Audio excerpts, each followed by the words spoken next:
Hi boys and girls, we are doing more fact family number bonds.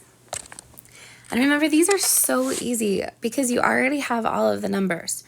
So all you have to do is make the fact family. So before we start, let's put our name at the top.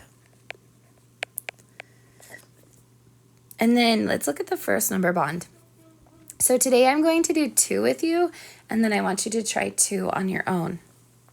So our whole is 4, and our parts are 1 and 3. So let's make an addition problem. 1 plus 3 equals 4. And then I'm going to switch it. 3 plus 1 equals 4.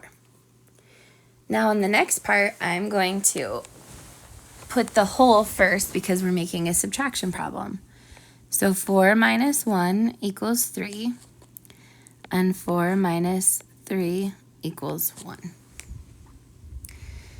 Okay, so number 2. We have 6 as our whole and 5 and 1 as our parts. So 5 plus 1 equals 6. And then I'm going to flip it. 1 plus 5 equals 6. Then I put my whole first.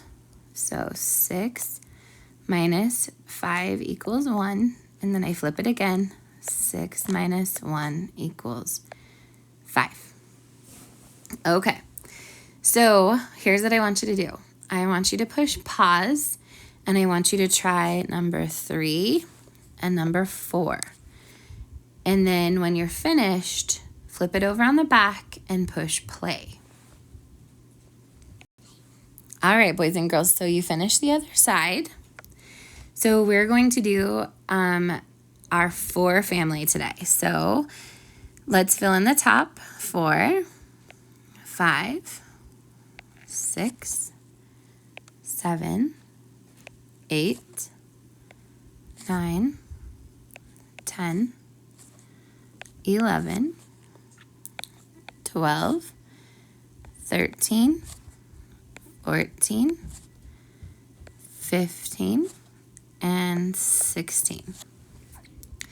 Now that you have the answers, all you have to do is match the bottom part with the answer on the top, and you'll have all of your equations done. So finish this side and then turn it into the basket, please.